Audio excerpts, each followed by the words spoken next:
Light it up on a Wednesday edition of Light the Tower on the Horn. We are live, we are local, we are digital on the Horn app and at hornfm.com. I am Jeff Howe. Horns 24/7 is where you can find my other work on Twitter at Jeff Howe 247. Same thing on Instagram at Jeff Howe 247. Getting a little more active on Instagram these days. Craig Way out today. Craig tending to some personal business, but we keep the program rolling along nonetheless. Behind the glass, as he is each and every day, the real MVP of Light the Tower. He is our esteemed producer, the play-by-play prodigy, Cameron Parker. Cameron, thank you so much for getting these Sark cuts and these Rodney Terry cuts taken care of and uploaded from my little trip to Houston last night. Jeff, you did the hard work. You asked the questions, and I have to say you dominated both RT and Sark's media availability yesterday. I'm proud of you. Joe Cook had nothing on you. In Joe's defense, Joe had talked to both of those coaches more recently than I had. So Joe told me going in, he basically had one question for Sark, and I don't know that Joe had anything for RT. So I had to ask all the questions last night because I needed a couple and some answers on a couple things. So, but I appreciate that nonetheless. Specs text line is open 337-3776. We will get to some audio throughout the show from Rodney Terry and from Steve Sarkisian from the Texas Fight Tour. The last stop on the Texas Fight Tour was last night down in Houston. I think good time was had by all. Angela Kelly, Steve Sarkisian, Rodney Terry, Vic Schaefer, Chris Del Conte. By the way, Cam, did you see Chris CDC with the new beach volleyball hire? I got to congratulate the AD on his big beach volleyball hire. He was very, very happy that sport's headed in the right direction. Has CDC missed on a hire yet? Well, in terms of head coaches?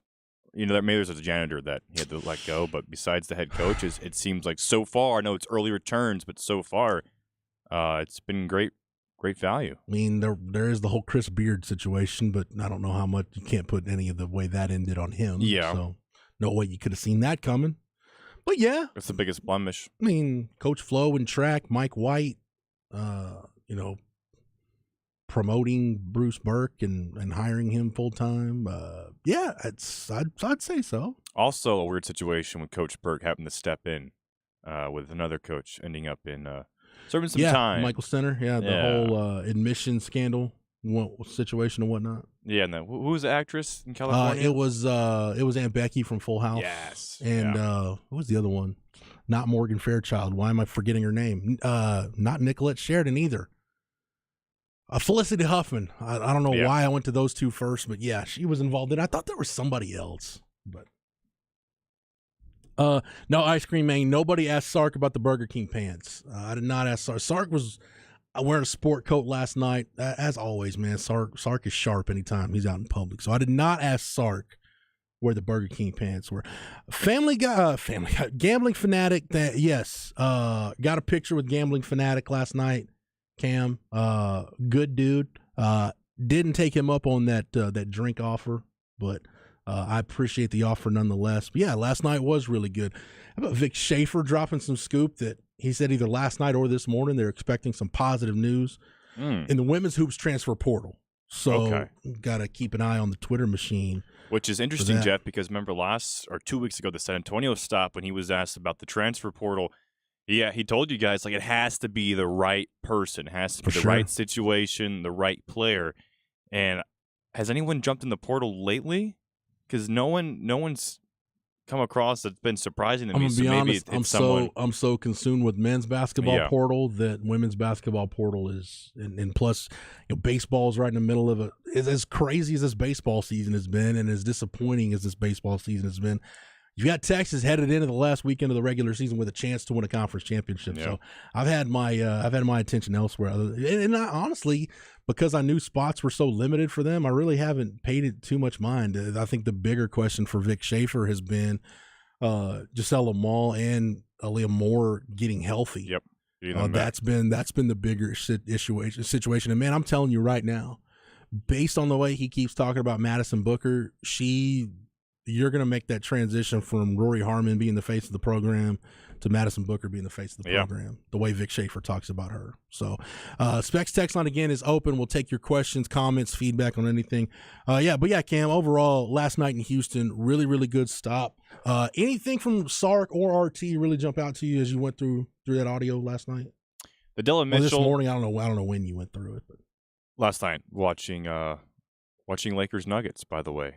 Great game one. But going through the audio, it sounds, you kind of mentioned it yesterday in the Longhorn Notebook, Dylan Mitchell. I mean, he's been killing it at the Combine. It really sounds like Mitchell will be gone, which I think you reported on earlier about a month ago, and then Tyrese Hunter should be back is what it sounds like. And RT even said last night when they were doing the pep rally Q&A part with Loa Galindo, he basically said without saying the expectation is for Tyrese Hunter to come back. So I know people keep asking every day on the Specs text line about Tyrese Hunter. I haven't heard anything that tells me he's not coming back, and every indication I've gotten is that he will be coming back.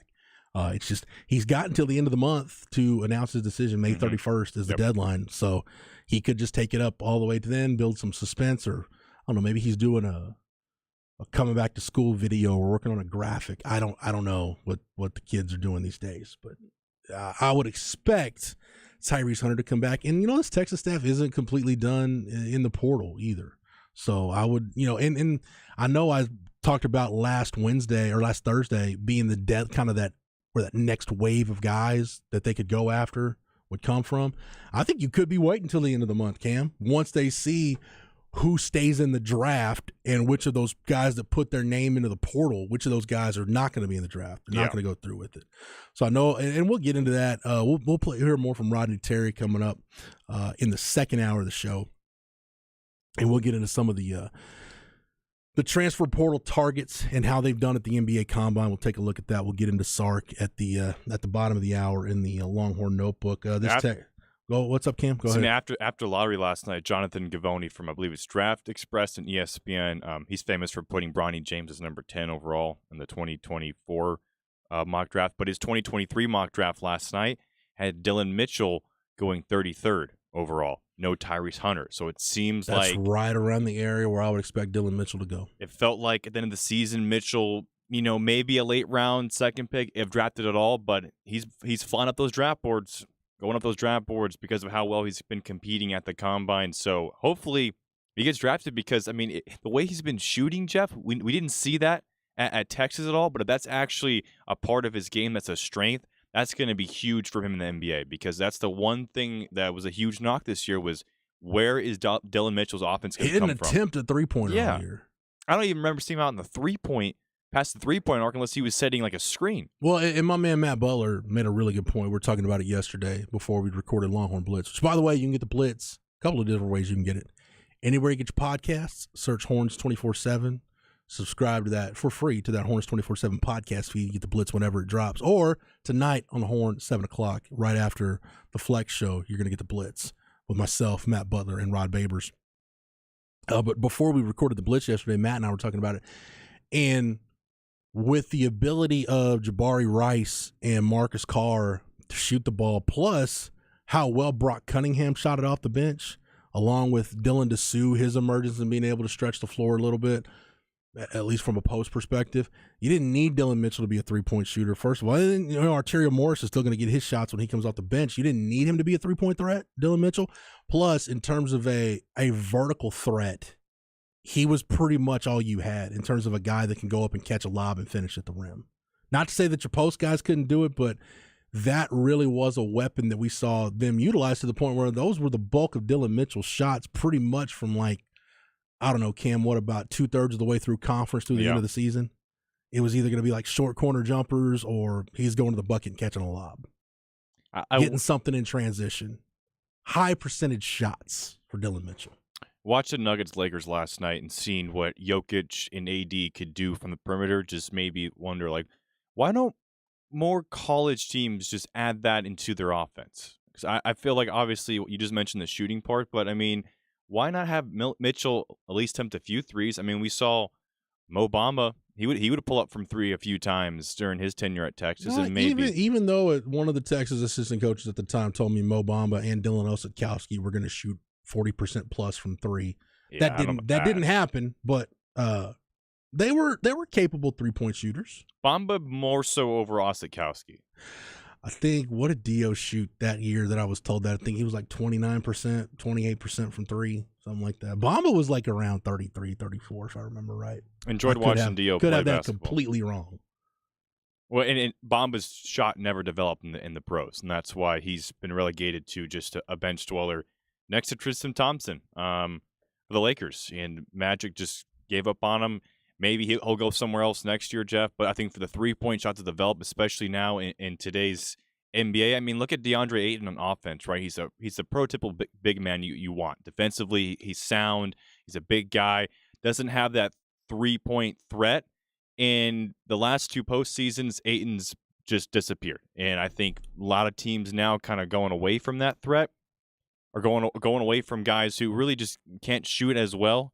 If Mitchell can add that to his game and be developed, he'll turn into a really nice prospect. But that's why the Warriors James Wiseman pick at the time, like, okay, you need a big, but like, it didn't really make sense to me because there's not a lot. And I'm not saying James Wiseman's not a talented basketball player. He is. There's just not a lot in his game that translates to what the NBA is today. So to me, it didn't make for a franchise. And this goes to show you, even people that do this at a high level screw it up. For a franchise that more often than not makes the right call, they got that one horrifically wrong. And it really hurt them this year. Yeah. Hurt them this year. I think for the type of offense, I don't think the Wiseman pick made any sense. And what really hurts is that they could have taken Tyrese Halliburton there, who now looking at the team this year, Halliburton off the bench as a second guard threat because Jordan Poole, I don't know where he's at. He's been missing. Klay Thompson's probably on the downturn of his career. Having Halliburton there would have been great for some revisionist history. But overall, yeah, just a mispick for the Warriors. And then Kuminga, who obviously Steve Kerr just does not trust as well. Last two picks for Warriors, it looked like these are going to be the 2 picks that are going to carry the Warriors into another part of their dynasty post-Steph Curry era, and now it looks like Wiseman and probably Kuminga won't even be on the roster next year. Wiseman, I definitely don't know. Wiseman's not on the roster right now, is he? Yeah, no. He plays for Detroit. That's what I thought, Kuminga, they traded Wiseman this year, and I would think Kuminga will be traded because he has probably the most trade value on that team outside of Steph Curry.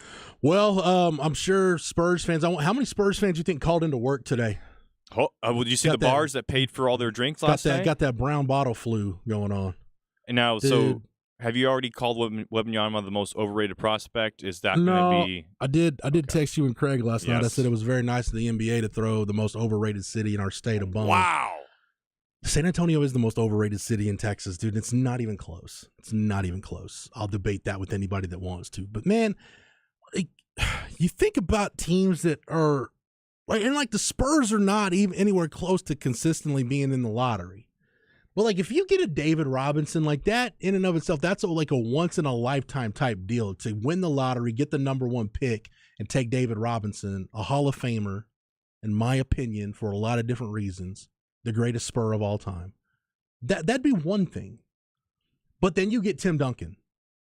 And 2 years later. The reason they got Tim Duncan was I thought about this last night on my drive back from Houston, right? Like if you think about how the Spurs franchise, how they basically built this dynasty, it really starts with the David Robinson pick. But you got to remember, he had to finish fulfilling his military obligation with the Navy. So that still allowed you to be bad enough to add a piece like Sean Elliott. And you were able to add some different pieces. So that way, by the time David Robinson got there, and I say David Robinson, I call David Robinson the greatest Spur ever because to me, David Robinson saved basketball in San Antonio with his presence, and not Pop or RC. No, I don't think you would have. If you would have had Pop and RC, it wouldn't have been in San Antonio if it hadn't been for David Robinson. That's just my opinion. So then you fast forward, and David Robinson has a knee injury during the 96-97 season, and you were terrible, and everybody assumed that's why Rick Pitino took the Celtics job. That's why he left Kentucky to take the Celtics job because the Celtics were the worst team in the league, and they thought they were going to win the lottery and get Tim Duncan, and the Spurs win the lottery. And I'm like, wow, On the heels of getting David Robinson, now you get Tim Duncan. So now you're going to get a healthy David Robinson and Tim Duncan.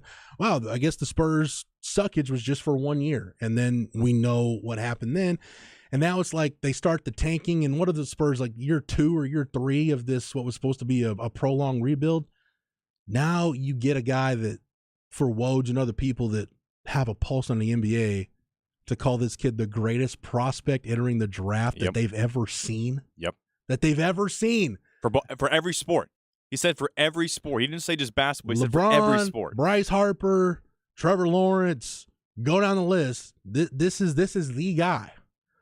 And for you to win the lottery for a third time, it's just, man, it's just mind-blowing. My man Mike Finger from the San Antonio Express News, columnist, and Mike does a really good job. I thought Mike, that's why I retweeted it. I thought he put it very eloquently on Twitter last night. More luck than a basketball city ever could deserve in a million years. Like, you hit the jackpot once as a franchise and you're eternally grateful. You hit it 3 times? And my brother was texting me because if there's anybody that doesn't like the Spurs, that has more dislike for the Spurs than I do, it's my brother. And he said, maybe this guy will be a bust. I'm like, dude, unless he's got like Greg Oden's knees and Bill Walton's feet, there's no chance that happens. Like, he's gonna be that good. The only way he'd be a bust is if Charlotte won the lottery and drafted him. That's the only way they would have been a bust. He would have been a bust. Like when I first heard Victor Wembanyama come on the scene and people started talking about him, they're like, well, he's built, he can get to the basket and he's about as physical in traffic as Giannis and he shoots it like Kevin Durant. I'm like, okay, then he's the greatest prospect ever. Yeah. And sure enough, now, like you said, Cam, people are calling him the greatest prospect ever. Did you see the cameras in his whatever room he was watching back in Paris, France? Do you see his head touching the freaking ceiling of where he's at? I mean, he's listed at 7'2". I've heard that he's most likely 7'4", and they just kind of like Kevin Durant's actually 7 foot 7'1". He's listed at 6'11". And what he does, I mean, if you have not watched any YouTube videos of him yet, just on your lunch break or some time, watch a couple mixtapes of him because he looks like a 2K creative player. Yeah, for real. Mine would have been NBA Live back in the day. Okay. Cat's got an 8-foot wingspan. 8 feet, Cam. 8 feet. And he's only 18. He's got an unblockable shot. Like, it is unfreaking believable. Like, how good this kid could be. Yeah. And yes, all the Spurs fans are chiming in saying I do sound like a jaded Mavs fan, sitting on the greatest international player. Yeah, the Mavericks did get Luka Doncic, and I'm very happy that the Mavericks have Luka. But you won the lottery jackpot 3 times. You won it 3 times now, Spurs fans. That is an insane amount of luck. Why shouldn't I be jealous? Why shouldn't I hate on that a little bit? Spurs fans don't. You've got to go back like to the mid '80s, the mid to late '80s, to find the last time Spurs fans truly knew despair and hopelessness. Mavs fans get into that cycle every, like, I don't know, 10, 12 years. You get into that cycle where it's like, dude, this is gonna suck for a long time. I'm just glad Houston didn't win. That's all I have to say. I'm not a big fan of the Rockets. Not a big fan of the organization. If Houston would have won the lottery, that was probably ranking the teams of where I would least likely to see Wembanyama end up. I think Houston was at number 1 for me. I was watching the thing at J-Bar M Barbecue for the Texas Fight Tour last night with a bunch of Rockets fans. There were 2 reactions. One, when the Rockets got the 4th pick, it was silence. Like, just nothing. No complaint, just shocked silence. Yeah. And then when they realized the Spurs won the lottery, when the Hornets card got revealed, it was the consensus reaction from Rockets fans was anybody but them. Yeah. It could have been anybody but them. So, yeah. So the 2 Texas franchises are. Yeah, Gambling Fanatic, the Mavs got the 10th pick. Cam, we had a mock draft. We got I know our guys at 24/7 Sports, Adam Finkelstein and our guys over there did a mock draft right after the lottery. Pulling it up, the internet. Yeah, I am from Florence, and I will throw shade on San Antonio. The Riverwalk sucks. The Mexican food is overpriced and overrated. It's probably other than Austin, the worst set of drivers in the worst group of drivers in the state, without question. Oh, is that true? I don't know about that, Jeff. I said other than Austin. Okay. Thank you for clarifying. Thank you for clarifying. I can't do some people in this town. Let's see. The Mavs at 10. Taylor Hendricks from UCF. Good prospect. Yeah, it's not bad. Could be worse. Can't be worse. They got the whole Kyrie thing to figure out and sort out and see what they're going to do there. But. Well, the reports that came in last night or this morning was that Mavericks are trying to move off the 10th pick. Yeah, because I don't – as good a prospect as you could get there, clearly if you bring Kyrie back, you're not in, well, let's let this thing go down the road 2-3 years.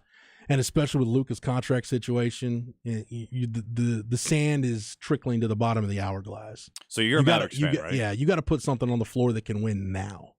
What about Chris Paul and Ayton to Dallas next year? Would you like that? No. Really? No. Okay. Because what's DeAndre Ayton going to do? And tell me the last time Chris Paul either literally showed up or figuratively showed up for a big game.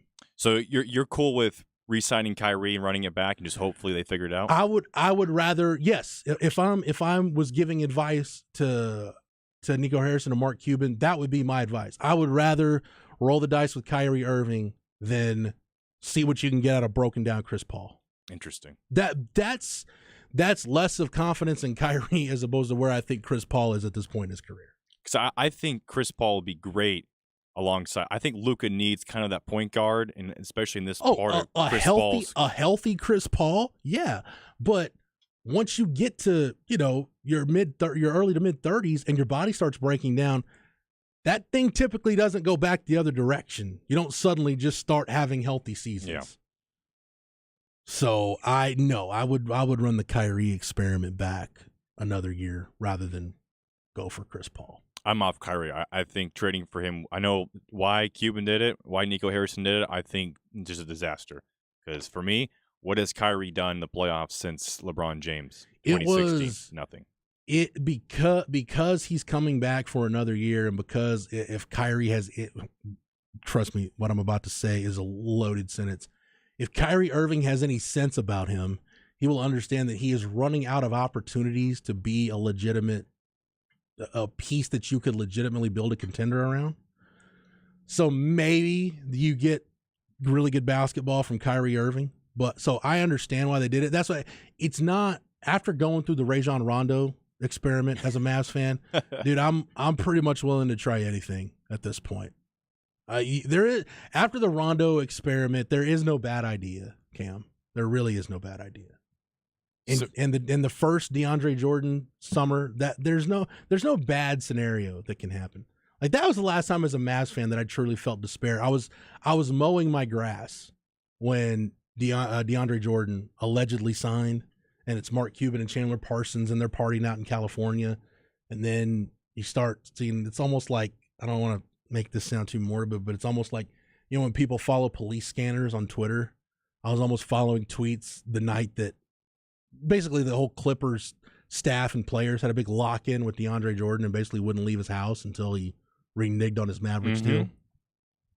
And just following that in real time, that was, as a Mavericks fan, that was the last time I felt true despair. I'm like, dude, this – because at that point, it was like you'd signed Wes Matthews coming off an Achilles. Yeah. And Cuban was like, dude, if you want out of this contract, we'll let you out. I'm like, man, this is going to be bad, and it's going to be bad for a while. I had a friend who, during that entire saga when Jordan left the States, I forget which Caribbean island he was, but I had a friend who was down there for vacation, and DeAndre Jordan was there with his agent during this whole fiasco, just trying to get away from the States. Mark Cuban pulled up all the stops for DeAndre Jordan, which I think tells you all you need to know. Kyrie Irving, by the way, unrestricted free agent going into this season.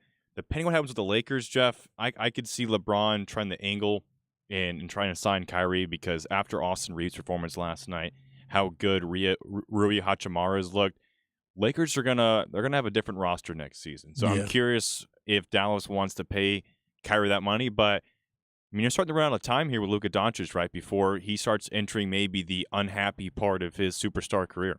And this scenario that just came through on the Specs text line. Miles Turner for the 10th pick, flip picks in the second round, bring back Seth Curry. First of all, I don't know why the Mavericks got rid of Seth Curry in the first place.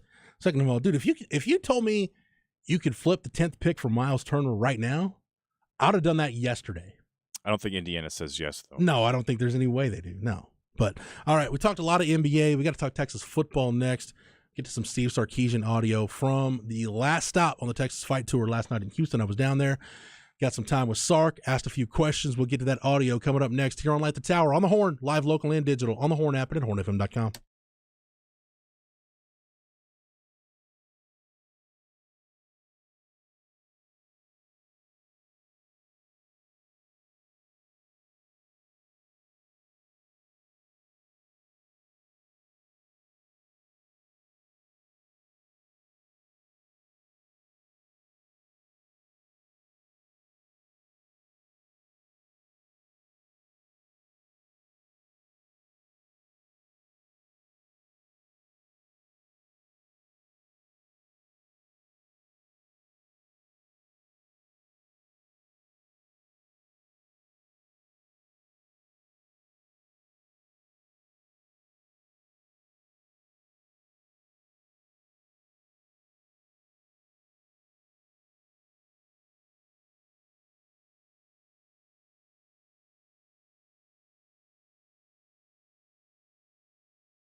Craig's not here today.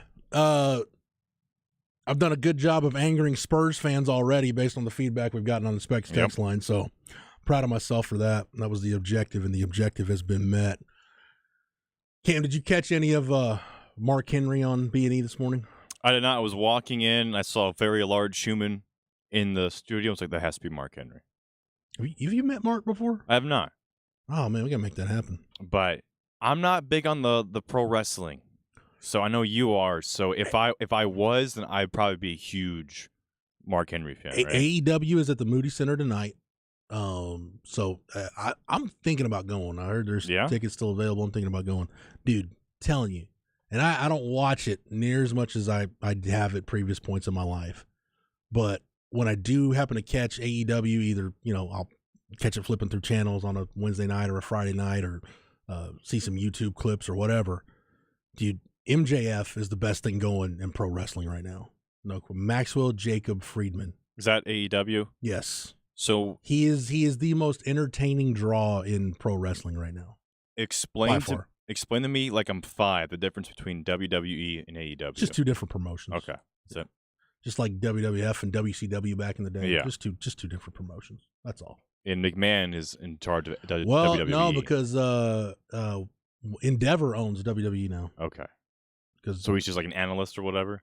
He's got some kind of senior dude. He got removed because of the sexual assault allegation, then he came back. He basically finagled his way back in and then sold it. So they sold the company to Endeavor, which I think with UFC and WWE under the same umbrella, I think they're going to be, the TKO group is what I saw yesterday. Yeah. I think is what the name of the new company is going to be. So. I will say WWE provides great gifts on the text threads that I use. The Shawn Michaels, the I'm sorry one, as he's about to, was it? Super kick Ric Flair. Yeah, that's a great one. Vince McMahon walking out of the tunnel. The Bill Belichick one where, the kid puts his hands out. Whoop! Yeah. Whoop! Love the gifts. What was that again? The Bill Belichick one. Where... just do the sound. What was that again? The whoop! Okay, don't hurt your throat. You got Round Rock Baseball to call. I do. And by the way, somebody texted in, wanted to know if they tuned in hour 2. They wanted they wanted to know if they could tune in during hour 2 and get a Round Rock Westlake preview or recap, something. Let me see if I can find that text. Yeah, Flex segment, Flex 30. That'll be what, 11:30? So tune in then. We'll give you some little baseball. Here it is. Hey, Cam, if I tune back in for hour 2, will we get Round Rock Westlake reminder? Will Socorro get the start? Yeah. We'll go ahead and answer that question 11:30, right? Flex 30? Yeah, sure. We'll get to that. I like this text. Jeff, you're great talking about Texas football, but stick to that. You know nothing about the NBA, sir. No, I just don't like the Spurs. So that's all. At least I'm honest about it, Spurs fans. At least you don't have to worry about me trying to do this under cloak and dagger. I'm letting you know out front that I dislike your favorite team. So it's cool. We just get it out there. We talk about it. It's fine. We'll deal with it. But yeah, we'll talk about Texas football. As a matter of fact, we'll do that right now in the Longhorn Notebook. Jeff Howe's Longhorn Notebook. All right. So as I said last night, I was down in Houston for the Texas Fight Tour stop. We'll get to some Rodney Terry stuff, and we'll probably go top of hour number 1. We might get to a couple other Sark cuts, and we'll do Rodney Terry at hour 2 for sure. But I want to get to a couple of these, and we'll start off with Cam. We'll just start off with cut 1 right here. I've heard various people and some of my colleagues in the media try to kind of psychoanalyze Sark throughout these presentations, and I will say this about Steve Sarkisian. We and a lot of this we can go revisionist history on Charlie Strong and Tom Herman, but let's be honest, like both of those coaches, they had strengths and they had weaknesses, and we talked about some of Sark's weaknesses and areas where he needs to improve. But I think unquestionably, one of Sark's biggest strengths, and no, without a doubt, he's the best Texas football coach since Mac Brown to being able to do this, and maybe even Mac pre-2010. Sark does an incredibly good job of reading the room and understanding what group of people he's addressing and the kind of message that they need to hear. I've heard Sark at these kind of pep rally type events before, and he is going to express a little more confidence and maybe give the impression that he's puffing his chest out a little bit and that he's excited about his team. I've also heard him address a room full of high school football coaches where that is just strictly he's just talking ball with coaches, and you see a different side of Sark. And I've also heard him in banquet type settings or social events where it's so Sark just does an incredible job of reading the room. And I think people have tried to read into the confidence level he's expressed in the team. So Cam, will get to this cut number one. What's led to him expressing this kind of confidence in the team, and how does he perceive how he's being viewed on these Texas Fight Tour stops?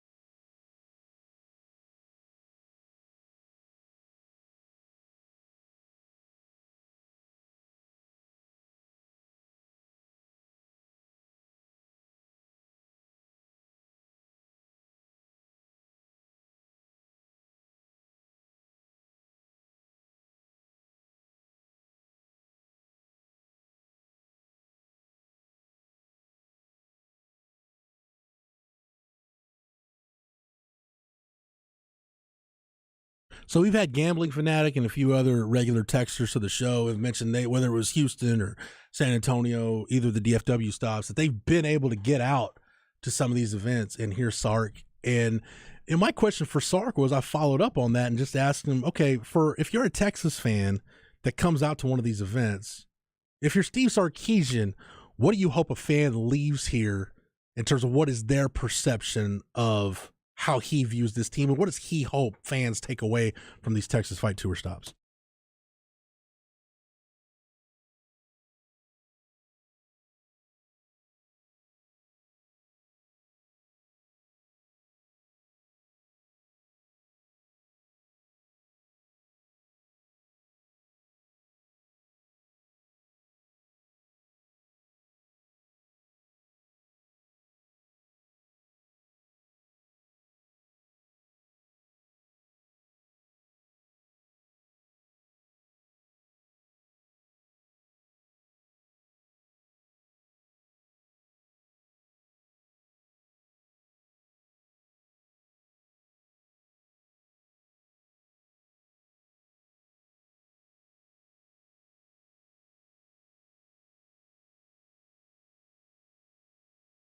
All right, so Cam, I want to go to cut 4, and there were a couple of the questions we got on the Specs text line. I was, you got to figure out a tactful way to ask questions, and sometimes you do need to ask hard questions, and hard questions need to be asked. But I think there's a tactful way to ask some of the questions that popped up yesterday that you folks were concerned about or wanted to hear Sark address.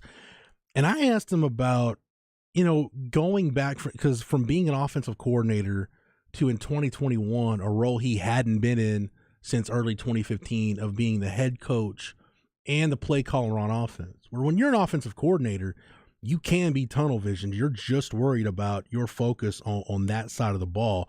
So I asked Sark about his adjustment there, and you might hear him start to kind of venture off, but I think he brings it around and it kind of comes full circle. And what I took from it, how I interpreted this, Cam, and after this cut, you tell me if I'm right or wrong, I think this was Sark talking about being able to play last year as the year went on, feeling like they were better positioned to play complementary football than they were at any point in 2021. And I think that for Sark probably made the most difference. But here's Sark talking about adjusting from year 1 to year 2, his growth, his development, getting back into that chair of being both the head coach and the play caller on offense.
Here's my thing on head coaches being play callers. Whether, like it works both ways. Like Gary Patterson would call the defensive signals for TCU. So to me, it works both ways.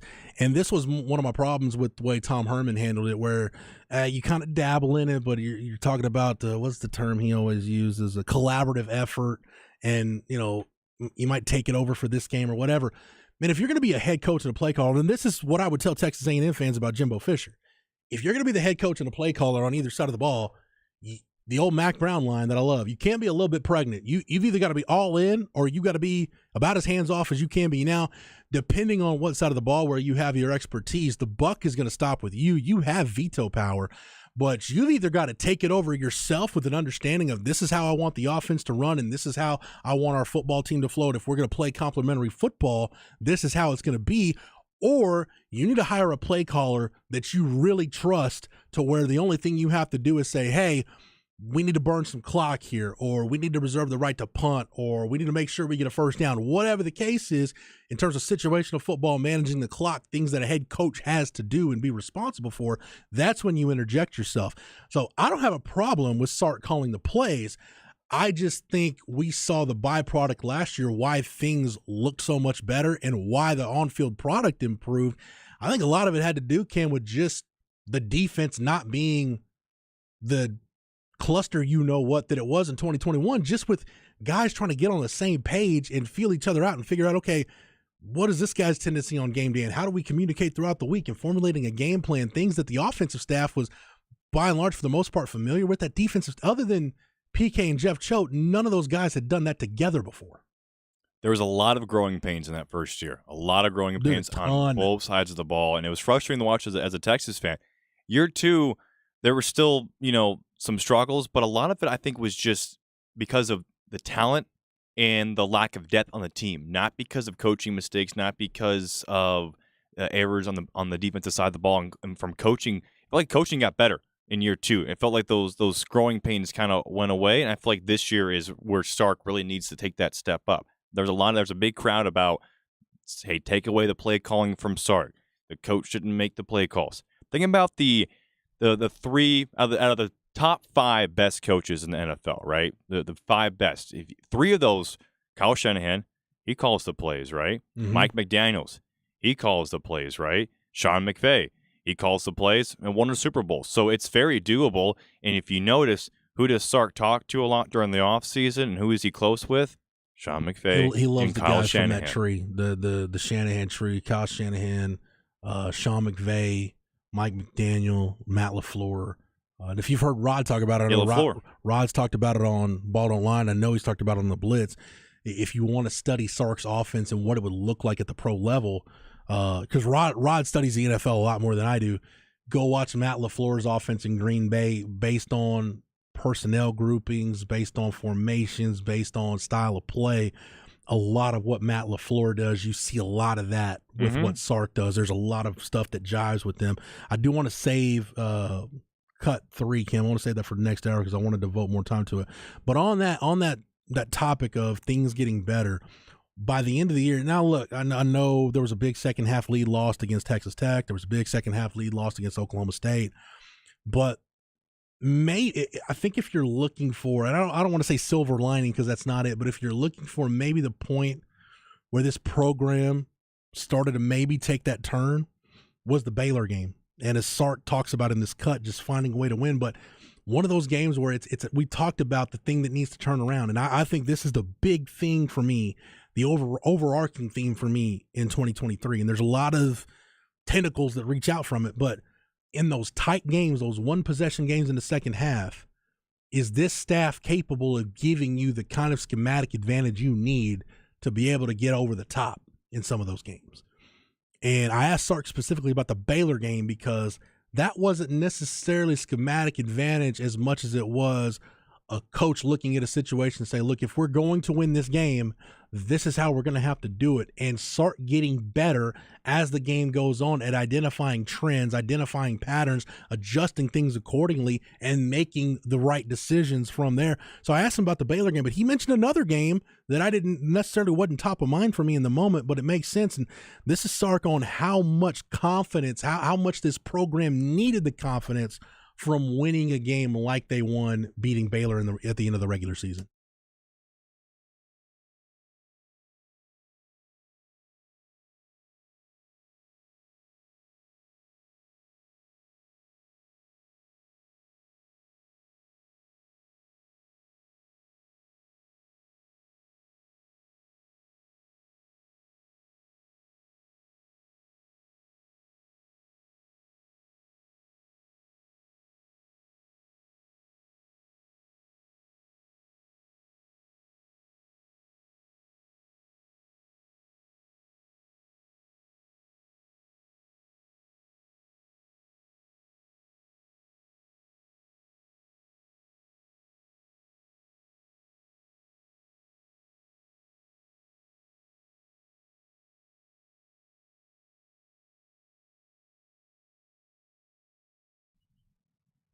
That's what the hope should be, and I think Cam, you and anybody listening to this who's a Texas fan, I think that's what you hope happens going forward, is that's the start of this program understanding what it takes. Just find a way. There are no style points at this point. Just find a way to get the win. At the end of the day, it either counts in one column or the other. Doesn't matter how you get there. It just matters that you do get there and that you put the tally in the correct column at the end of the day. Texas was 3-4 in one-score games last year, and eventually that'll flip. Remember Tom Herman's first year? I think Sark's first year, where were they 1-5 or something like that? Just getting better. It's getting a little bit better, and usually 1 year if a team has a lot of one-score losses, the next year it'll flip. Now you could argue the last 2 years is just kind of Sark getting his feet underneath them and kind of rebuilding the roster. I mean, same thing with Tom Herman's first year. How many games were 3-point losses, 5-point losses, 6-point losses? And what happened in the next couple of years?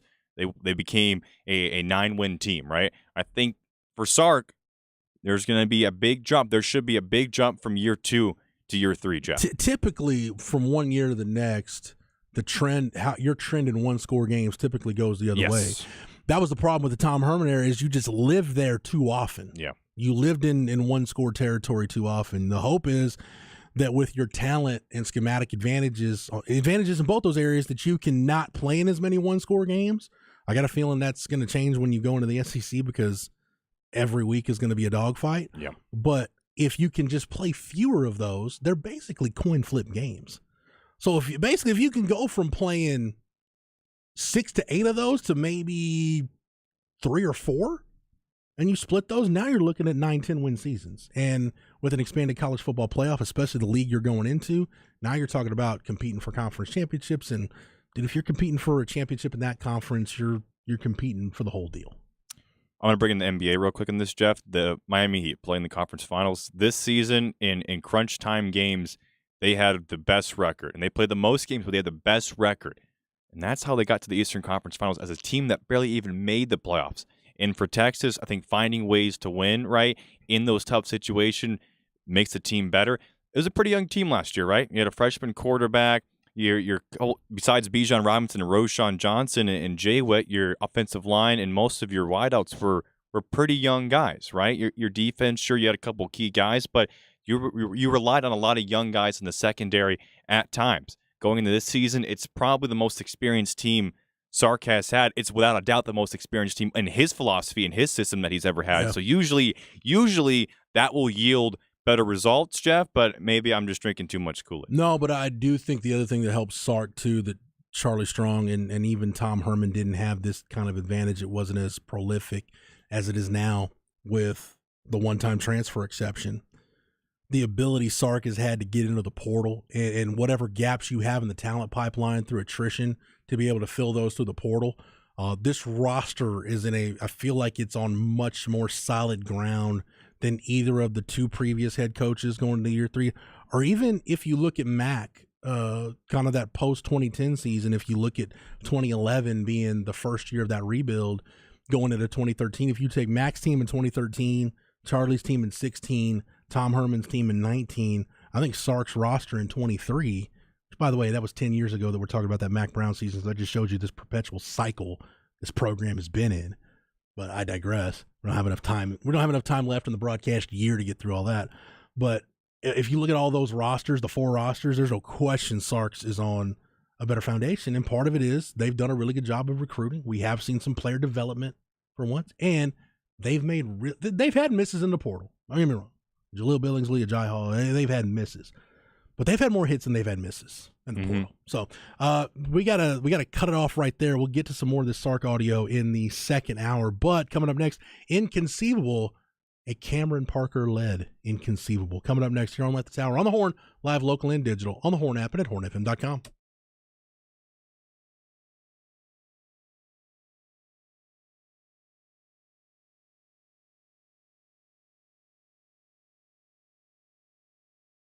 Inconceivable.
Almost took a nap during that top of the hour break. Good Lord.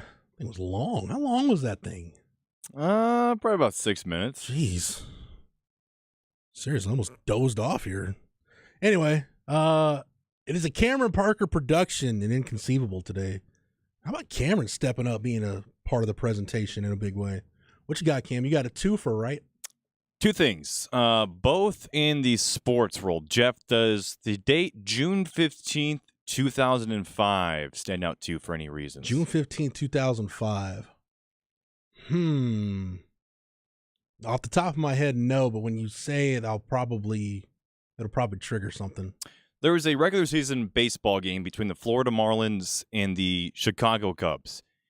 In that game, the Marlins won 15-5 over the Cubs. Batting third was future Hall of Famer Miguel Cabrera, right? Okay. Now, he faced off against rookie Rich Hill. Yes. I'm familiar with Rich Hill. In today's game between the Tigers and the Pirates, Rich Hill is getting the start, and he will pitch against Miguel Cabrera nearly 20 years later. That's awesome. And Rich Hill had a great year for the Red Sox last year. He played in 26 games as over 40 years old. A lot of people talking about Brady and LeBron James. How about Rich freaking Hill still delivering at 43 years old? Shout out to Rich Hill. Hasn't had the same success this year, but still a solid 5.02 ERA. I mean, he's a better pitcher than some guys that the Phillies have who are much, much younger. So if you're watching that game today, for whatever reason, Miguel Cabrera, Rich Hill, no, it's not 2005, Jeff. It's 2023. Rich Hill, man. That was Miggy's insane. third year in the league, and Hill was a rookie. And now here we are in what is possibly and most likely, I believe, Cabrera's last year. But Rich Hill, he's still going strong. He might. Who was the fat guy from the Mets? Colon. Bartolo Colon. Yeah. He might be pitching. Who knows? Because Big Sexy. Isn't he still pitching in like Peru or something? Some Mexican league. Big Bart might be. If he is, then we need to find a record of how he better be in the Hall of Fame. That's all I have to say. Big Oh Sexy. no, he retired back in August. At what? 40, 43? 42? Bartolo Colon is 40. How about 49? Wow, 48 years old. He was pitching in the Dominican League during the winter, and that was it for Big Sexy. He was probably a part of those 3 or 4 massive brawls at the plate with Yasiel Puig. I was like, you know what? I'm getting too old for this. I mean, one punch and I might be dead. So that wraps up the baseball saga. Okay. Jeff, Good stuff. You've been following the John Morant stuff? Yes, I actually purchased a John Morant rookie card last night against my better judgment. Trust me, I didn't spend too much money. It's only about $20. I thought you were going to say John Morant handgun for a second. I'm no, glad you went I don't believe he has an endorsement deal for that yet, but who knows? He might. So I'm sure you're well aware of his infatuation with guns, firearms, and going on Instagram Live, and going into the club and flashing his nipples and flashing his other piece. Not sure what's going. The stainless steel piece. Yes, thank you. Okay. Not sure what's going on there. He was already had a suspension in the middle of the season. Now it's talks of maybe 50 games. I'm hearing Christmas. It's going to be a lengthy suspension. Yeah. So yesterday, Jeff, he finally spoke out and released an apology. This was his statement. I know I've disappointed a lot of people who have supported me. This is a journey, and I recognize there is more work to do. My words may not mean much right now, but I take full accountability for my actions. I'm committed to continuing to work on myself. So a pretty standard apology, right? Yeah. Now, are you familiar with ChatGPT? Yes, I am. I figured this is where you were going. All right. So if you go to ChatGPT, which is a AI chat box, you can type in something and the AI will come back with a response. If you go to ChatGPT and type in "make an apology paragraph that you got caught again," this is the response from ChatGPT, Jeff. I deeply know I've disappointed a lot of people who have supported me. This is a journey, and I recognize there is more work to do. My words may not mean much right now, but I take full accountability for my actions. I'm committed to continuing to work on myself. Where did we just hear that from? From Ja Morant. Ja. Not ideal, sir. Oh, my goodness, Jeff. Chat GPT for your apology? This man, I don't know. He does not care at all about This is what happens when you start letting the robots take over. What have I been warning everybody about? The war's going to pop off. Ja Morant's finding out those things are not very forgiving. Nope. And I'm sure Adam Silver in the NBA won't be very forgiving either. Good stuff, Cam. All right. That's going to do it for Inconceivable. We're already into hour number 2, but we'll start it in earnest coming up next here on At the Tower, on the Horn, live, local, and digital, on the Horn app, and at hornfm.com.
Rolling along, Wednesday edition of Light the Tower. Craig is out today, but it's Jeff and Cam carrying you through another day of broadcasting, as only we do from 10 to noon. Specs text line is open 337-3776, and by doing what we do, I mean it's, I don't know, mediocre radio, perhaps. I don't know. I'll let everybody out there be the judge. Cam, can I just tell you that the intro to the show, like generic sports intro that we have, I don't like it. Steely Dan? No. It's not the music per se. It's the, your look around the world of sports. I'm like, okay, it's pretty generic. And I've told Craig about this, so Craig knows I'm likely to complain about this every now and then. But, like, you can call Craig the voice of the Longhorns. It's great. It's how everybody knows Craig. But calling me an insider, I don't know. It's kind of cringy. Not kind of. It is cringy. I cringe every time I hear it. But aren't you an insider? I mean, technically, if you people want to label me that, I guess I just look at myself as I'm a beat reporter.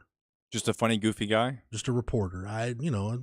Insider makes it sound like I'm awful full of myself, Like, oh, I'm an insider. Well, I guess. If you mean I'm around the team and cover the team and report on said things, then yeah, but I don't know, man. It's just a little cringy. I take my job seriously, Cam. I don't take myself seriously.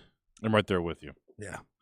So anyway, Specs text line is open 337-3776. I'm pretty sure I've pissed off every Spurs fan that listens to the show. So again, 2 thumbs up for me for doing that. Hey, this texter brings up a really good point, Cam.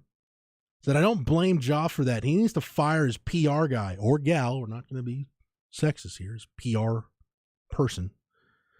I'm sure they're stuck in. I'm sure they stuck that in front of him to read or post. He's flushing his career away so fast, dude. Yeah, if you're in PR and you use ChatGPT to craft a statement with this much importance that has this much. What's the term I'm looking for here?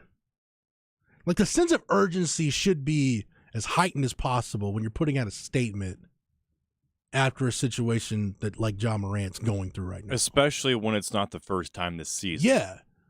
And, dude, if you're a PR person and you did that on ChatGPT, you should have been fired 10 minutes ago. Since it came straight from him, I don't know if he has a PR guy. Because it seems like he doesn't really care. He did that rehab BS in Florida, which wasn't rehab. He just went to a beach house in Miami. Did Ja go to the Nate Oates School of PR? He probably did. Yeah, you don't need a PR guy. Probably did. Handle it yourself. He did that Jalen Rose interview for ESPN where Jalen Rose just tossed him some softball questions. Yeah, I'm back. I've learned, I'm going to be a better person, a better teammate, whatever. And obviously, he doesn't really care because, look at who he hangs out with. The guy who posted the video, I think I don't know his full name, but he's like his boy, right? He's his best friend, and they're always doing this crap. I understand you're young, you want to have fun, but my argument against this is that Ja Morant wants to be the superstar, right? You want to be the face of the league. You have this shoe deal with Nike. You have all these kids looking at you. There's a Michael Jordan, Charles Barkley. I don't want to be a role model. I don't want people looking up to me. Well, that's fine, Ja, but if you want to be the superstar of the league, you want to be the number one guy, you want to be him, then people are going to look at you because everything you do, everyone can see. And if you go on Instagram Live, you're going to have thousands of people watching you, and if you're flashing a gun and you're doing all this stuff, you're going to have to face the repercussions for it. That's, the NBA, the NFL does this too. All professional leagues do this. This is kind of it kind of fits when you say conduct detrimental to the team, conduct detrimental to the league. That to me is like when the NCAA, which is basically toothless at this point, it has no bite. The NCAA is just kind of there. It's basically when the NCAA used to slap institutions or athletic departments with failure to monitor. Like, failure to monitor is just like that blanket statement. Like, we don't know what to call this, so we're just going to call it failure to monitor. I'm sure somewhere along the lines, you people failed to monitor something here. Like, that to me is what conduct detrimental to the league. Why can I not say that phrase right without stumbling? Conduct detrimental to the league. That could mean so many things. Yeah. That can range from, Michael Vick being in a dogfighting ring to Ja Morant brandishing a piece and Like, dude, if you're gonna, I would advise somebody in John Morant's position to make better decisions and surround yourself with better people, and just understand where you are in life. But if you're gonna do those things, if you really feel like you need to do those things, you need to, I don't know.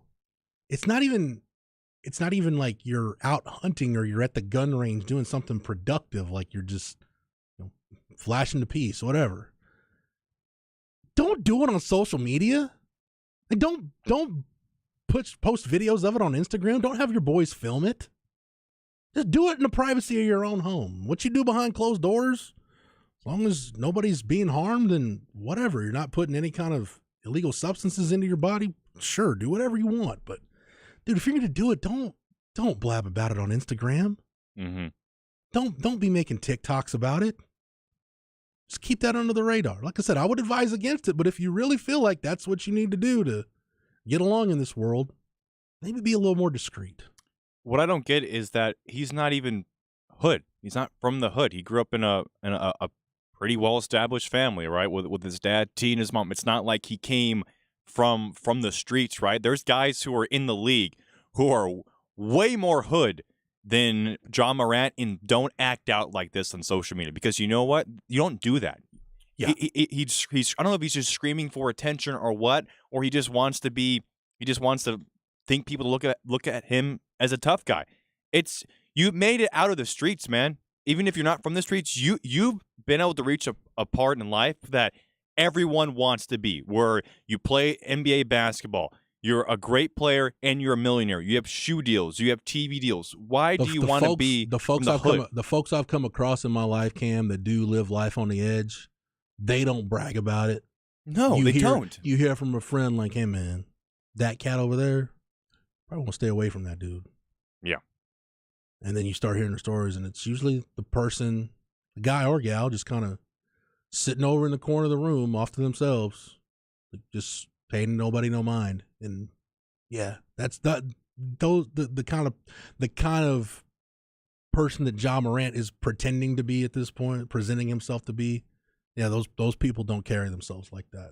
No. It's much more of a covert operation, if you will. They don't, and that's why to me it just screams super fake.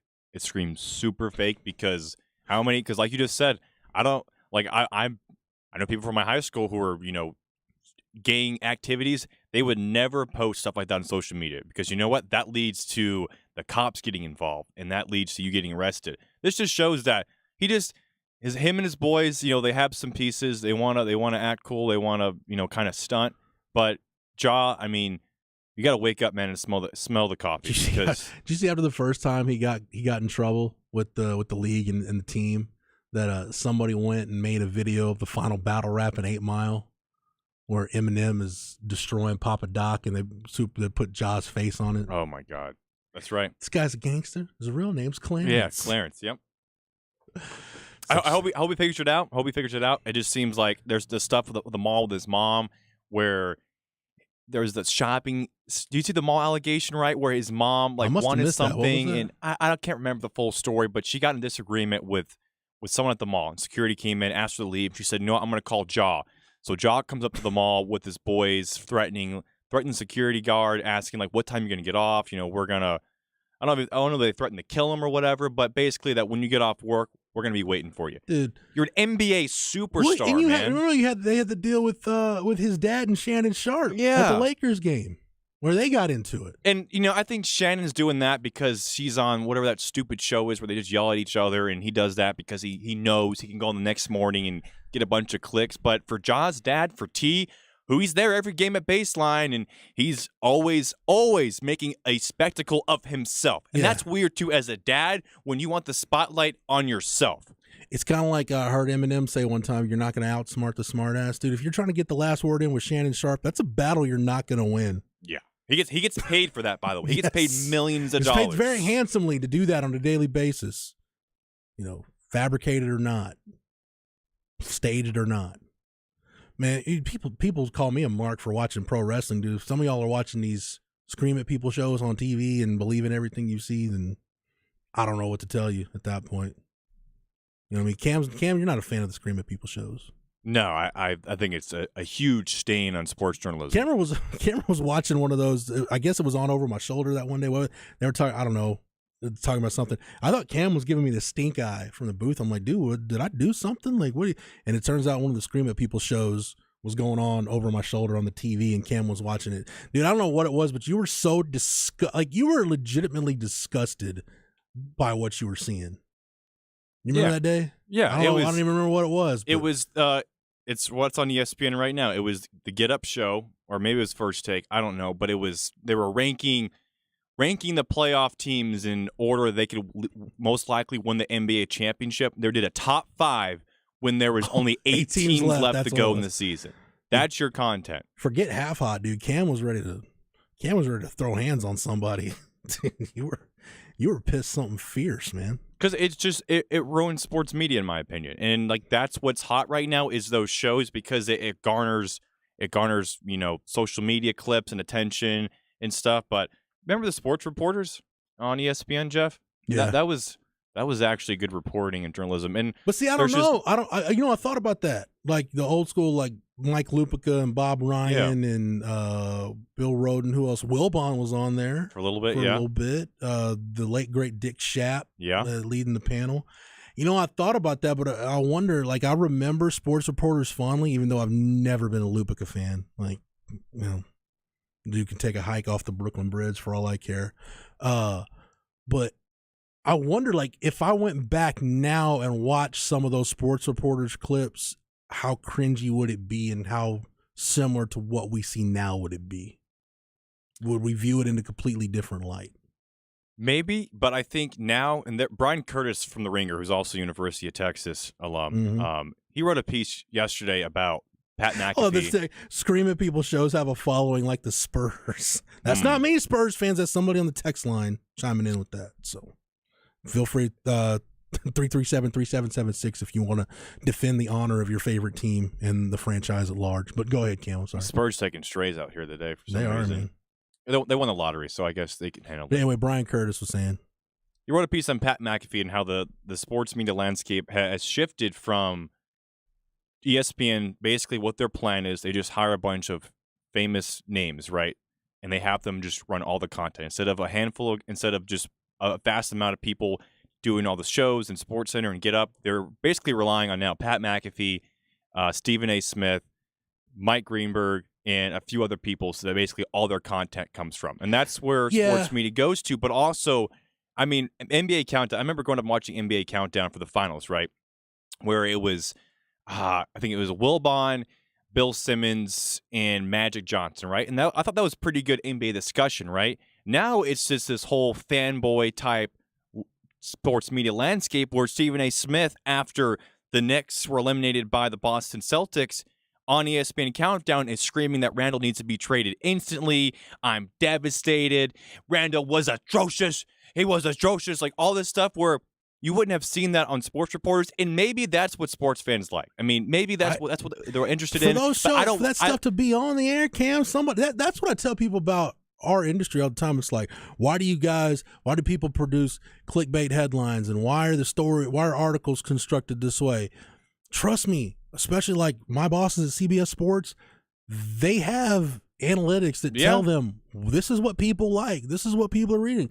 So when the masses stop reading that stuff and stop digesting content a certain way, it will change. But until then, it won't, and we'll be stuck with it. I'll say this in McAfee's defense: I at least find McAfee entertaining. Yeah, I do too. I at least find Pat McAfee entertaining. I'll give him that. I like him, and I understand Stephen A's bit. I mean, I respect him so much because of where he came from and how he worked up in this industry. But I don't find the First Take shows, the say it with your chest shows where you just yell. I don't find that interesting because this texture makes a great point. Other than Lupica, I'll say that. I'll fill it for the texture. That's not their response. That's mine. Sports reporters were never yelling. Lupica was the only one I ever remember yelling. Like I said, I just don't have much use for that guy. But like Mitch Albom was a part of that panel at times. I mean, great writers. Great minds, guys that actually had substance, something to say. It's not like me just getting on here and spouting off for 2 hours on the air. These guys actually there was some meat to what they were. There's some steak with that sizzle. Basically, the only thing left of that is Around the Horn. which is kind of the most similar show to sports reporters, because there's nothing really like that on the air anymore. This texture makes another good point. The same texture was saying sports reporters never will. Maybe we have to blame PTI. Maybe it's Tony Kornheiser and Mike Wilbon that got us started down this road. But even like it is a debate show, but it feels like when you watch Tony and Michael, they aren't like, none of them have to be right every single time. Like they'll talk about something and either they'll agree, disagree, they'll move on. I haven't watched PTI in a minute, so because they're the segments last 90 seconds and they move on. For Skip and Shannon, or is Mad Dog now with Stephen A. It's 10 minutes over. Is now LeBron? It's now I don't even know, because it wrinkles my brain of just how annoying and stupid it is. But again, like you said, there's obviously ESPN and Fox and CBS. There's stuff coming back saying that this is what people, sports fans want to watch. It's just not for me. You don't have to yell about every single thing. I mean, even Craig talks about, there's a segment on Get Up or First Take where it's about, what are you mad about? And they're screaming at the TV. It's 9:30 in the morning. I don't want to be screamed at by JJ Redick. I don't want to be screamed at. That's why, and maybe it was Cold Pizza, the Skip Bayless, Woody Page bit that started this. But dude, that's why, like on Longhorn Blitz, like we don't have a format on the Blitz.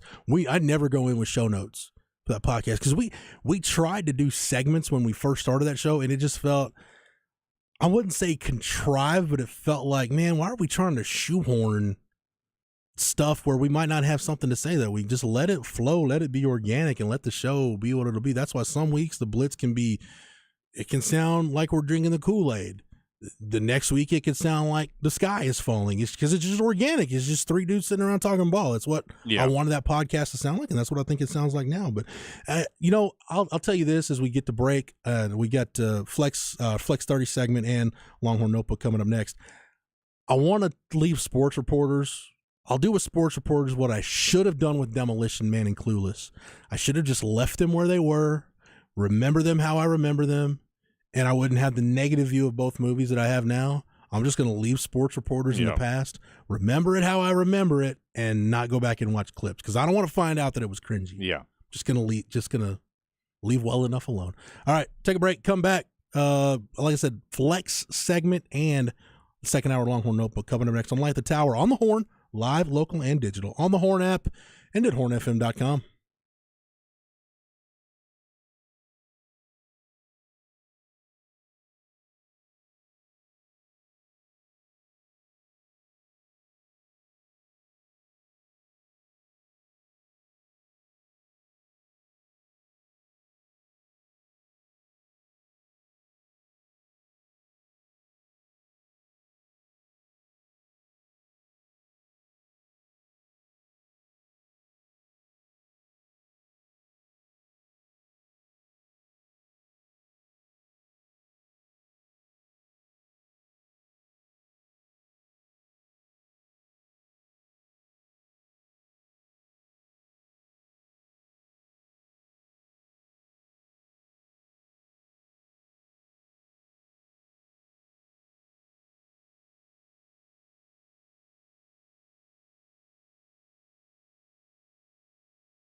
I wish I could mix this in every show.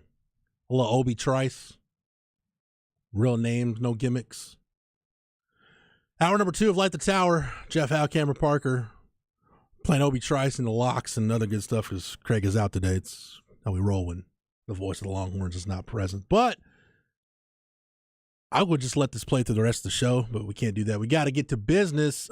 Cam has our Flex update. Flex ATX for the best high school sports coverage. Listen to the Horn and go to FLXATX.com. Flex 30 is brought to you by Brain Vault. Brain Vault is a revolutionary and patented mouthguard that has been proven to help reduce the risk of concussion. Visit brainvault.com and join the movement.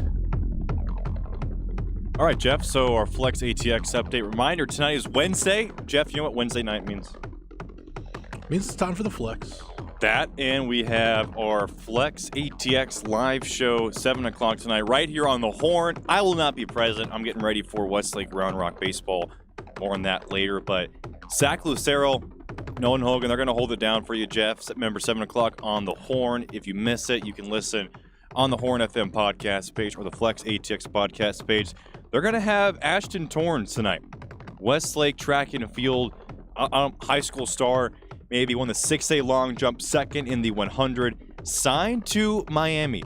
How about, it's not a bad spot to have a college career. The U. No, not at all. South Beach, get to run track and field. Yeah, not too bad. So Ashton Torrance will join the show tonight.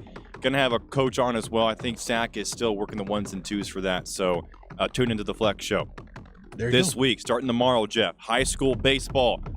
Had a question come in about Round Rock and Westlake. I know a lot of people listening are going to have some invested interest in that game. Game 1 tomorrow night at Round Rock at Dragon Diamond. Going to be a 7 o'clock first pitch, 7:30, excuse me. Believe we're going to have 2 Texas signees and commits on the mound, Jeff. Travis Sikora first, Chance Covert. Sikora, a senior, Covert, a junior. We'll see. That's going to be the official starters. But for those texting in, yes, I believe Sikora will be starting tomorrow, 7:30 at Dragon Diamond in Round Rock. If you can't make it out, you want to listen. NFHS Network, I'll be on the call for that. Game 2 at Westlake High School, 7:30 first pitch. And then Saturday, if necessary, Concordia University at 2 p.m. Lake Travis and San Antonio Johnson. Johnson, the Jaguars, one of the top-ranked teams in the state. I think they're number 6, number 7. Lake Travis just outside the top 10. Thursday, May 18th, tomorrow. First pitch at Concordia University, 7 p.m., Jeff. Game 2 at Northside ISD. Field number 2, that's in San Antonio, 7 p.m. first pitch. And then Game 3, if needed, at Dripping Springs, 2 p.m. Those are the 6A games. And then 5A, mentioned Cedar Park and Rouse tomorrow. Just one game. I believe Rouse won the flip, decided they wanted to just do one game. Remember, they are in the same district as Cedar Park. Lost both their games to the Timberwolves by just 1 run each. Won the flip. So game 1 to decide who advances to the next round will be Friday at Concordia, 7 p.m. That'll be a really fun one. Georgetown taking on Lake Creek, all at Mumford. So MJ from Hearn, I know you're listening. Just a reminder. All 3 games at Mumford, 7 o'clock first pitch, Thursday, Friday. And then Game 3, if needed, will be at 2 p.m. Then had a text come in from the Specs text line asking for some Lake Belton love. Lake Belton facing Magnolia West, who is also a top-ranked team in 5A. They'll be at Caldwell, 7 p.m. first pitch, Thursday, Friday. And then Saturday, if needed, at 2 p.m. Now, Caldwell, because I don't know my geography like Craig, that's close to like Giddings, right? No, Caldwell is going to be, I don't know if Caldwell is the halfway point between here and College Station or a little more than halfway. So it's not close to Giddings? You go towards Giddings, right? No, Caldwell's further south. Okay. All right. Well, whatever. It's east of Austin. Is that fair? Yes. Okay. We're on the right track. Then Taylor. You're in the right quadrant. And then give some love to the Taylor Ducks. Taking on Salado at Eastview. Georgetown, game 1 tomorrow, 6 p.m. Game 2 Friday, 5 p.m. And then game 3, if needed, will be right after game 2. So some Centex teams in the area, and a lot of future Longhorns will be on the diamond this week. Round Rock in Westlake, Jeff. Nice. All right. That's going to do it. Thank you, Cam, for guiding us through our Flex update. Let's go ahead and get to the second hour edition of the Longhorn Notebook. Jeff Howe's Longhorn Notebook. All right. So let's finish it up with, you know what, Cam? He's doing this, and I'm really, I want to save this second Sark cut for tomorrow. So remind me, we've got one more Sark cut left. I want to do it tomorrow because I want to make sure we got ample time to talk about it. We just got into a really good discussion about Scream at People shows, and really good feedback on that on the Specs text line, by the way. So thanks everybody for chiming in on that. Let's go ahead and get to this Rodney Terry audio. Rodney Terry again was available last night at the Texas Fight Tour stop in Houston. Let's go ahead and get to just start with cut 2, Cam. I hadn't had a chance to ask RT about Kendall Weaver or Zarek and Yema, the 2 signees, because when I talked with RT in San Antonio, I didn't know those guys were official yet, whether he'd get in trouble for talking about them or not. So here's Rodney Terry, his thoughts on Kendall Weaver, the UTA transfer.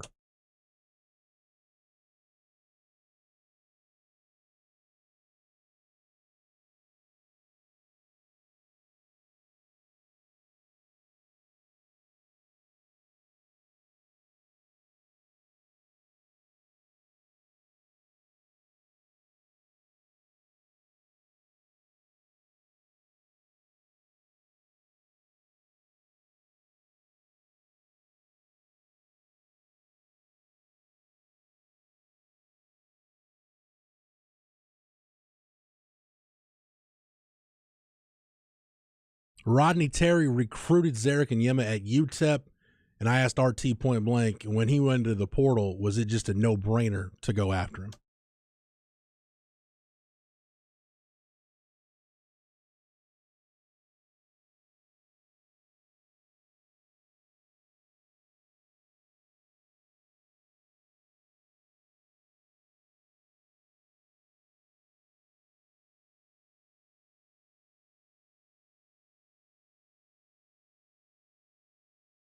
You know, everybody's been asking me for updates on Dylan Mitchell and Tyrese Hunter. Why get the information from me when you can get it straight from Rodney Terry? I asked about both those guys last night. Cam alluded to this earlier. Yeah, you'll hear RT's thoughts right here on Dylan Mitchell at the Combine. And when's he expecting both these guys to have their decisions, and what does the timeline look like?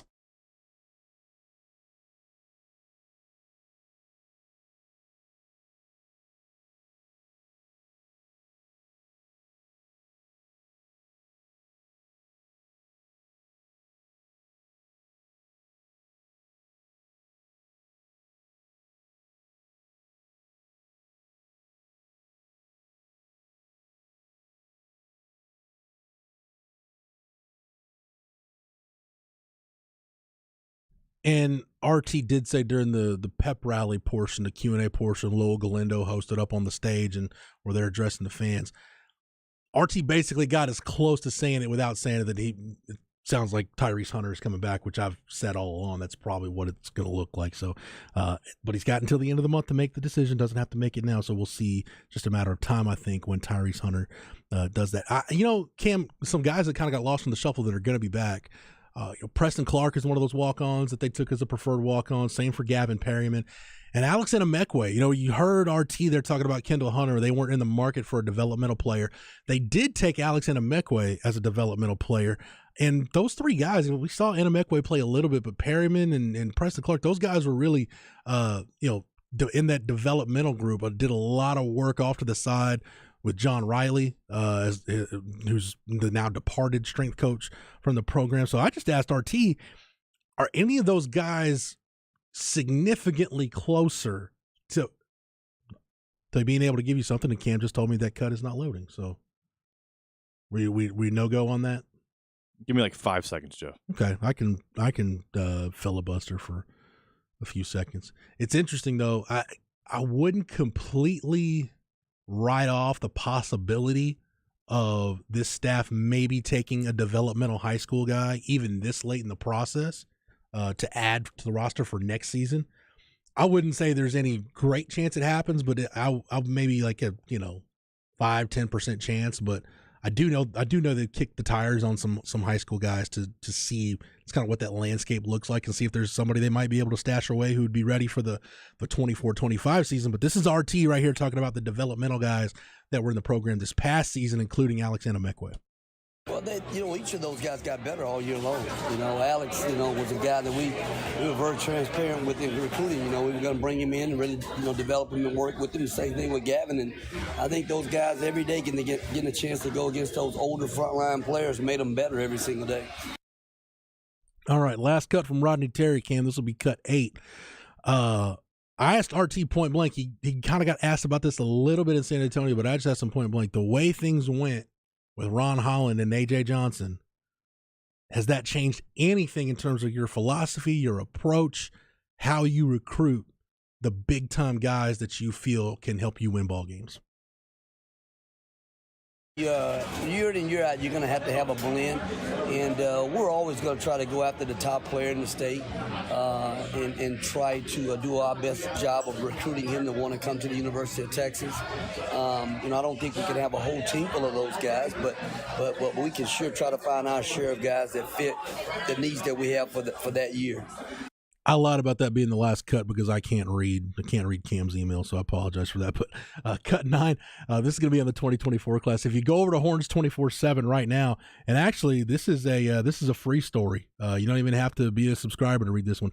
Brandon Jenkins recently caught up with Liam McNeely, the 5-star forward who recently made an unofficial visit to Texas. In the class of 2024. Some big time guys Texas is chasing in that class. You get Trey Johnson out of the Dallas area and Lake Highlands. Robert Miller from down in the Houston area. Liam McNeely certainly is one of those guys. Curtis Givens, Asa Newell, so some big time guys. For Cam Scott also is a guy that visited officially back in the fall, in the wintertime. So some big time guys on the board for Texas in 2024. How does Rodney Terry feel things are coming along with that class and what's going to be his first full recruiting cycle as the head coach at Texas? Those guys have been great. I mean, we've been on the ground running with those guys from the time that we took the job. So, I mean, the 24 class and heading into the 25 class, we've been recruiting those guys for a while, and so 24 has been very receptive in terms of, we're recruiting those guys, when I was an assistant, And finally, this will actually be the last cut. Cut 10. Still hasn't been announced by the school yet, but if you go to the staff directory on the site, he's listed there. That'd be Frank Haith as the new assistant coach at Texas. Steve McClain, Craig alluded to this a while back. Steve McClain elevated to associate head coach. Then you've still got Brandon Chappelle, and you've got Frank Haith now on the coaching staff. And I asked RT just what led to Frank Haith coming back to Texas. He left back in 2004 to take the Miami job, and nearly 2 decades later, what led to Frank Haith coming back to the program? Well, Frank was a highly successful head coach at, stops along the way at Miami, NCAA tournament teams there. At Missouri, he had an incredible year. He was National Coach of the Year. And then he went over to Tulsa and had some really good teams as well. Frank is an established head coach, one that had some great runs at each stop, So he's done a great job both offensively and defensively. You look at his teams over the years, he's had teams that have been really good offensively, and he's had some teams that have been really good defensively as well. And then I guess one last thing real quick, just on what exactly Frank Haith's role is going to be. I think Frank will have his hands in a little bit of everything. I mean, again, as a former head coach, he's had a chance to, sit in that chair and he understands what that entails. And he'll be involved on both sides of the ball and just really helping a number of different areas. Yeah, because Steve McClain is going to do a lot of the game planning, a lot of the scouting as far as the defensive end of the floor goes. And, I mean, that's where I think Rodney Terry's really going to miss Bob Donewald. Bob Donewald did a lot of that in terms of the offensive game planning. So, but Frank Haith was doing that for Penny Hardaway at Memphis, so he can certainly handle that. And Frank Haith's been a head coach. So I just think it helps to have experience on your staff, and RT certainly adds that with Frank Haith. Hell of a recruiter also. So just keep an eye on Texas in the class of 2024 now that Frank Haith has been able to get out on the road and get some things done as the Longhorns start chipping away, building a roster for the future. All right, that's going to do it for the Longhorn Notebook. We'll take a break, come back, close out this edition of Light the Tower on the Horn, live, local, and digital, on the Horn app and at hornfm.com.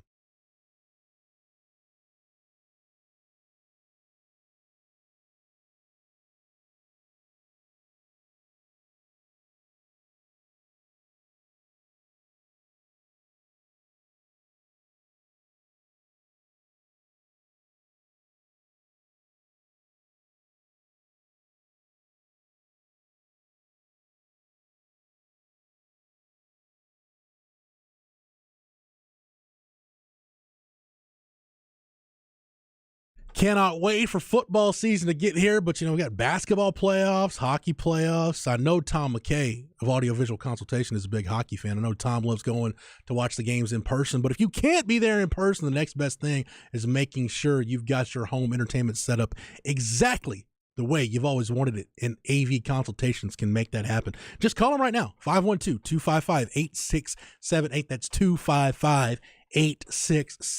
Tom McKay would love to take your call and get started on giving you the home entertainment setup of your dreams, just like he did for me down at my house in San Marcos. That came through, put together a project that made sense for the budget I had in mind. More importantly, made sense for the amount of space I have in my house. So now I'm going to be watching all my basketball playoffs, all my baseball games, my movies. I'll be watching it on that 75-inch LG TV, listening to it in crystal clear sound, making the walls thump with that Sonos sound system. AV Consultations has the latest smart TVs and Sonos audio in stock. And if they don't have it on hand at the moment, it is one phone call away from Tom McKay getting it in his hands and getting it to you and getting it put in your house for you to enjoy. So if you want a similar setup to the one I've got, they can do that, no problem.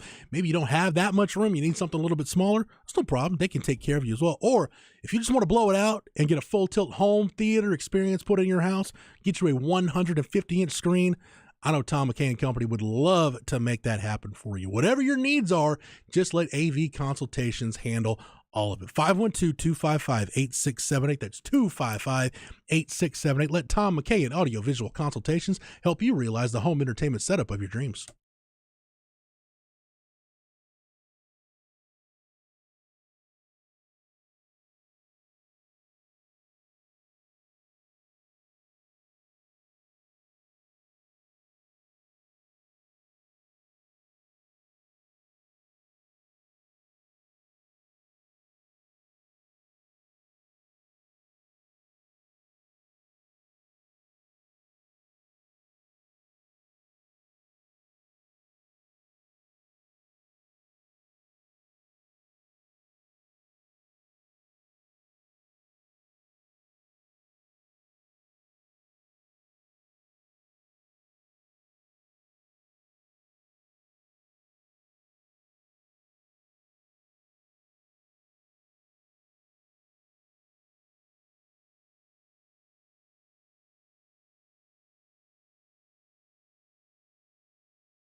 All right, Cam gets the MVP award for today's show for cutting the audio that we actually used day after. So, Cam, thank you very much for that. No problem, Jeff. Craig will be back tomorrow. It'll be the three of us tomorrow. Then I'm out on Friday. So, one full show of Light the Tower coming up tomorrow, and looking forward to doing that. Stay tuned. Chad and Zay coming up next. Don't forget, get over to Horns 24/7. Also, tonight here on the Horns, 7 o'clock, you get the live Flex show. And then at 8 o'clock, it is that Longhorn Blitz podcast with myself, Matt Butler, and Rod Babers. For the absent Craig Way, for Cameron Parker, I am Jeff Howe. Thank you so much for listening, and we will be back tomorrow to Light the Tower on the Horn, live, local, and digital, on the Horn app and at hornfm.com.